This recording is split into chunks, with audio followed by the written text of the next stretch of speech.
siya.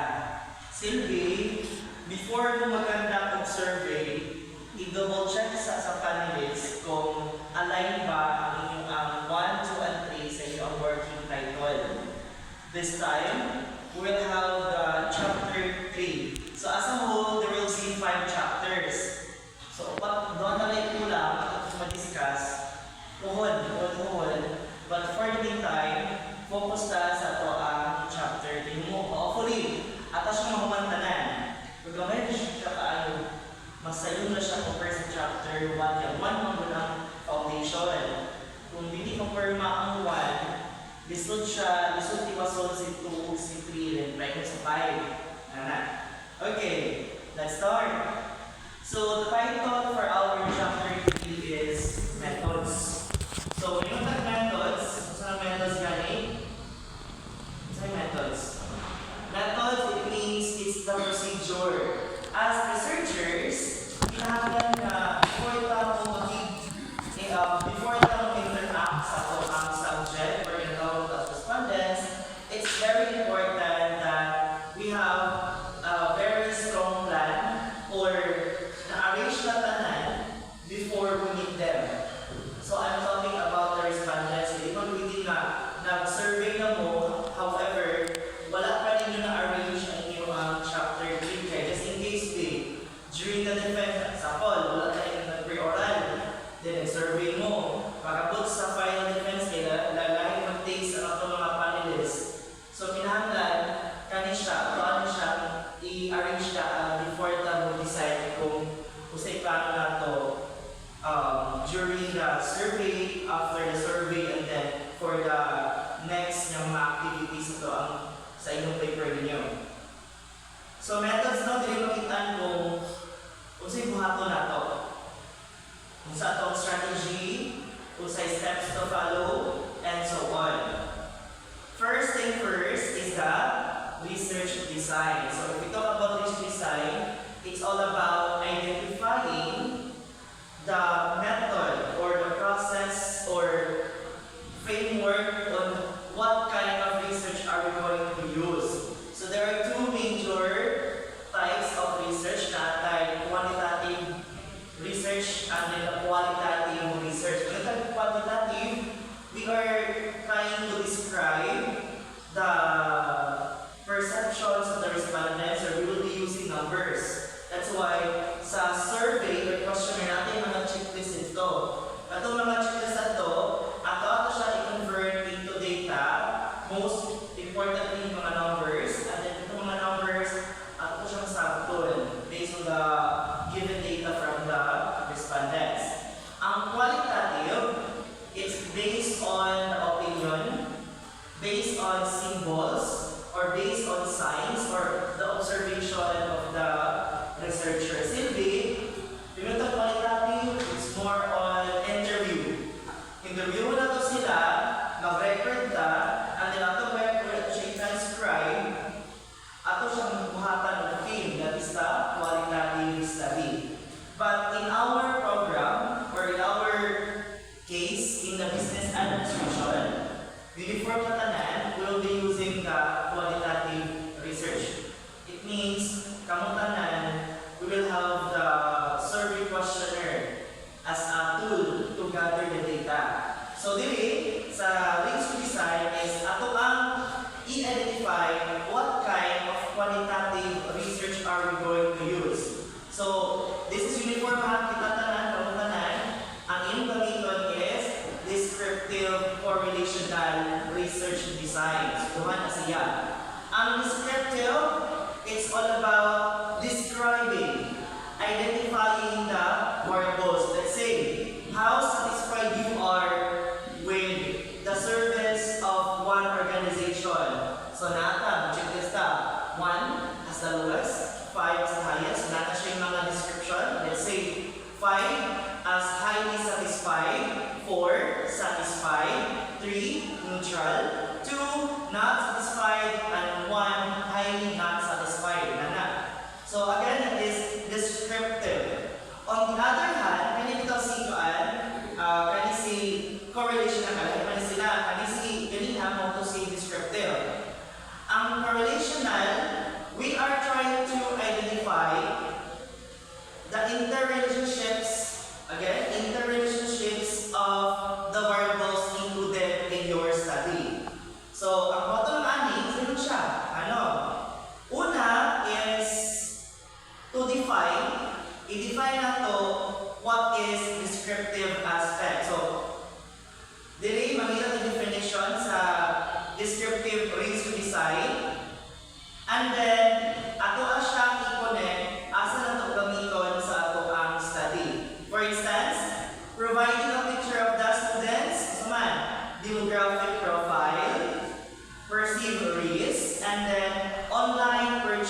intention. Sa ibaton, i-define ang descriptive research design, and then ato din siya i-connect sa inyo ang study. Let's say, what's your title in your Geraldine, what's your title? Leadership style. Sa? Organizational culture. Okay. So, matunan na, providing a picture of the student, of the respondents, level of leadership style, and the level of organizational structure. So, ato na siya i-describe. Yun na. So, mato siya sa descriptive aspect. On the other hand, will be the correlational research design. Ano lang siya? We want to know the relationship between our variables. Di ba? Ano nga ito? May ibang na siya. Let's say sa inyo ha, assessment of the relationship between the respondents, level of leadership style, and the level of the organizational culture. Ito lang. Ito lang siya ibang either positive ang iya ang relationship nga doon sila mo increase, doon sila mo decrease ang duha ka variable sa inyo ha. Or kung negative siya or inversely, pag mataas ang isa ka variable, mo-oppose ang isa ka variable. Pag mataas yung isa, mo-oppose ba siya? That is how we understand the correlational research design. Sige mo itong dali lang? Sige mo itong dali? Define what is sample. Kung sa'y descriptive, kung sa'y correlational. Pero ato sa mga tests, dito mo makita ang mga definition na niya. And then, ato lang siya i-connect sa ato ang study. Asa ang part ito magamit descriptive o correlational. So, I know you can easily identify because sa working title pa lang, ano man. Diba? Ang tito mga words na to, or inyo ha, leadership style, independent, and then ang ito ang dependent is the organizational culture, o yun na. So, don't forget ha, again, ang dili is, bunyan po siya reason or reason why you use descriptive correlational research design. Ano lang. So this one, nakita ito nga ito ang i-define. I-define na to what is correlational. After that, reason allows the detection of the relationship between variables, does not provide evidence of causality. And then, create tayo tao, kaya saan na siya? Summarize or synthesis. So, ato na siya i-summarize. For example, ang descriptive correlational research design, anak siya, align with the objective of the study, namely, finish siya, muli siya ang sila ang study. This is the descriptive. On the other hand, kahit isa, muli siya ang ato ang sumuli siya. Kaya is examine the relationship. Asa ni siya na-design? Descriptive or correlational? Saan na siya? Correlational. Meaning, examine the relationship between the variables. Ngunit correlational, ito ibang ka. Pero kung siya i-describe, that is descriptive study. Doon lang siya ito siya i-summarize lang. Next is the research environment. If we talk about research environment, it's all about identifying where will be your study conducted. Pasabutan na ang sata mag-conduct of study. So in the example, ang first sentence is i-mention asa ang lugar and then in what location, kung saan organization ito naman gali and then asa siya na-belong. Let's say in this example, Medina Foundation College sa Pangalaga Incorporated, asa na-belong? Sa municipality o sa Pangalaga, Misamis Occidental, Philippines. After that, but nga na ito siya short nga kanang history or description of the study. Yan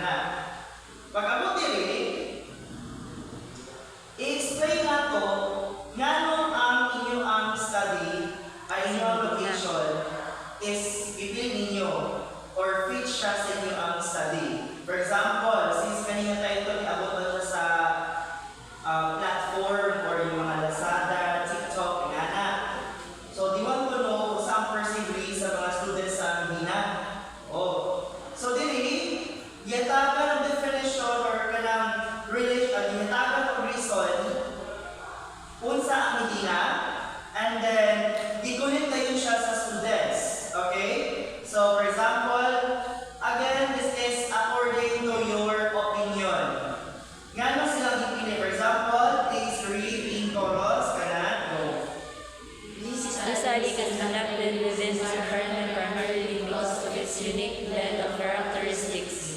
Given that the student population is well equipped with technology use, including e-commerce platforms, it is reasonable to assume a significant level of online courses intentions exist among them. Furthermore, being a co-educational institution with diverse programs, the student population provides a wide demographic scope, enabling exploration of online purchase intentions across various demographic profiles. Okay. Is it the history of the school? Did you know? I-relate siya sa inyo ang study. Yan na. Ang inyo ang sa location. Mutiya sa kinsa ang kuan. Employees sa Municipality. Mayor's office. So ito yung ulit ha. Ang atong mga employees mostly sa mga public sector na sila kanang they are, di ba, mostly naman siya leadership. Correct? Kaya ang LGU kaya ang nag-handle sa whole municipality. So we want to know what kind of leadership style are using at the same time. Align pa siya sa organizational culture. You know, organizational culture, kaya kung ang mostly norms sa ilaha or kung sa may binuhatan dito. For example, about sa honesty. Are they practicing our honesty? Di ba ang mga LGU, naasa nila pinag-follow ang pinahanglan, honest sila, naasa nila public service, mag-explain nyo. Ano sila? Ano na? So, depende na siya sa inyong salita. So, hindi ko bago kayo. So, hindi mo na ilalagay ko. Ngayon sa akin, i-rate tayo niya. One booster ka ang mga LGU mangkod, naasa nila pinag-follow let's say, core values. Kanang core values mo na organizational culture nila. We have their own mission and vision. Pwede ko siya explain. Anak, ang may mahala ka nag-arrange anak na ma-relate siya ang inyong location sa inyong study. Gano'n sila ang ipili.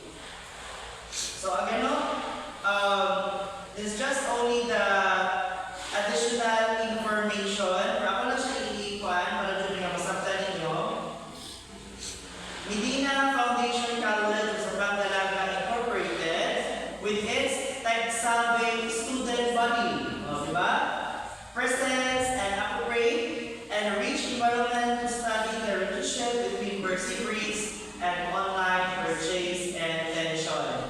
So, grade nila plus, sila mipili because yung mga students are tech-savvy, pasabutan na, kabalo na sila mag-online shopping. That's why they choose it or them as the specific environment for the study. So kamo as a group, you need to decide kano sila man grupo sa natin lugar inana lang.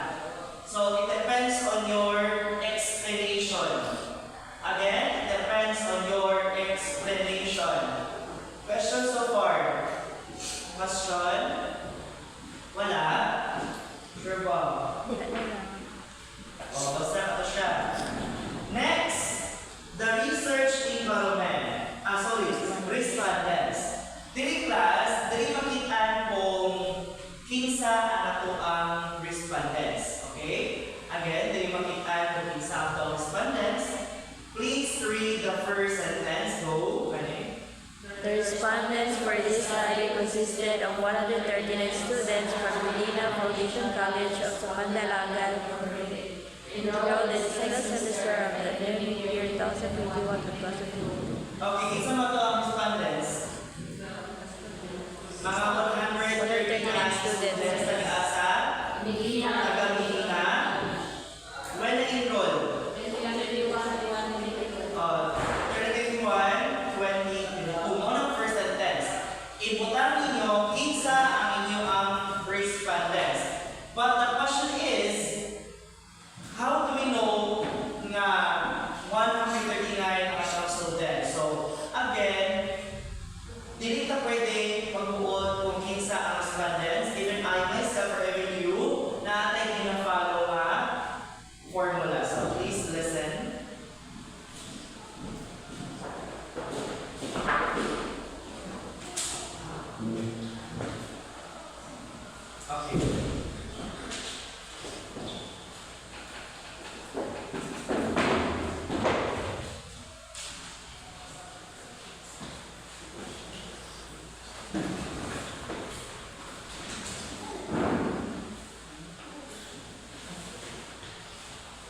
Okay. We will be using the Sloven's formula in determining the sample size. Here's our formula. Small n is equal to capital N over 1 plus capital N E squared. If we talk about n, kanisi kining gamay bitaw. Okay? Kani siya, that is our sample. Meaning, mauna siya ang ato ang respondents. Ang atong n na to, mauna siya ang ato ang population. Pilatanan ang complete number of people in that location or company. Let's say sa LGU. Mangutana mo sa HR, pila ka ng tao ng trabaho sa LGU? How about the others? Asa inyo Dapitan, Lagbas. It's a barangay na siya. Sir. Oh, so you need to ask, or kung barangay bitaw, you don't need to ask sa ilaha. Ano? Naanay population, number population sa internet. PSA nila. Number of population in barangay blah blah.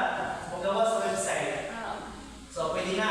Pero katong mga NGO or katong mga company, kinahanglan i-base ninyo pangutana dyan mo sa ilaha. Okay? Ang ina to,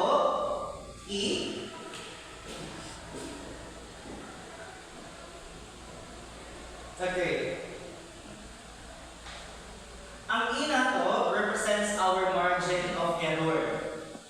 What's in margin of error? For example kita talang dire. Let's say, sindikat na kabuo. And then, di ba, pag daghan kaayo, it will be time consuming at the same time, ano siya, gasto mahal eh, pwede ba to? Yes or no? Di ba, mahal ka siya. So what we did here is that, ang akong ginabot na to is, gamay na itong kao na to, pero we represent, or not we, but the people na itong hipili represent the whole population. Let's say, sa 10 ang kuwang paon is 9. Pila mo na siya ka percentage? That is, sa akin na sa 10, 9 ang akong gamiton ng respondents. Pila ka percentage na siya? 90. 90. That is 90%. So, ang 10% na to, mga to ang probability nga, hindi na kayo nga exact siya nga result because ang 10% wala na ito igamit. Kaya anak mo mga, di ba pwede niya ganyan kaayo? So, na-tendency nga, ang inyong answer ninyo, naabot na siya margin of error because we cannot conduct a survey for the whole, let's say, whole Philippines, how many are we? 113 million. Kamu kayo mag-survey sa 113 million, di ba? Nasultahan? So, naatay margin of error na gamiton niya. Dili sila tanan. Pero, at least naatay confidence level. Let's say, 50% sila at survey. Mga 50 millions. Nana. Di ba? So, that is the margin of error. So, let's have the example here. I'm going to show you the example.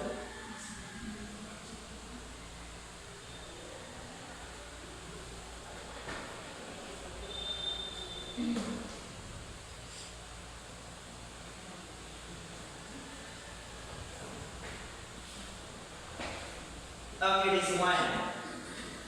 Let's say this is our formula. Let's say kaya itong formula ito, yung kunin ha. Assume ta, mag-survey ta sa Medina, sila tanan is 3,000. And then, our margin of error is 8%. Ang 8% ato siya i-convert into decimal. Since dito natin 8% nga margin of error, ang confidence level percentage nato is only 92%. 92% ka-sure na ato ang result is accurate. Yes? Again, ang 8% nga margin of error, convert siya into decimal. 8% meaning 0.08. Unsay kalainan sa 0.8 sa 0.08? Ha? Oh, 80 siya. Ang 0.08 is 8% lang. So be careful ana ha sa itong baton ana. Atong ipang-input ang mga information. Okay? So, our N, that is 3,000. 3,000 mga tao. I-copy na to ang 1. Ang 3,000, same na gyapon. Ang ina to, ayaw kalimti ang ato ang sa mali. Square, kay mo may formula na to. Ang atong baton ana, para masolve na siya, para dito mag-isod, we will use the MDAS. MDAS. Di ba ang MDAS ay multiplication, division, addition, subtraction. So in here, una-una to ni si 0.08, ino mo siya exponent, MDAS lang ta. So 0.08 multiplied by 0.08. Dili siya 0.08 times 2, kaya exponent na siya. Yes or no? Yes. Yes. Again ha, i-multiply siya ang 0.08. 0.08 times 0.08, ang answer ana, i-multiply siya 3,000, dito na kang plus 1. Ayan itawag nga, 1 plus 3,000 times 0.08 times 2, wrong na siya. Nag-rambol dito na. Una-una to ang, sino ba ito? Ang decimal, kanya siya, i-multiply, after ana, kanina yun, and plus 1. Sige daw, try to use your calculator.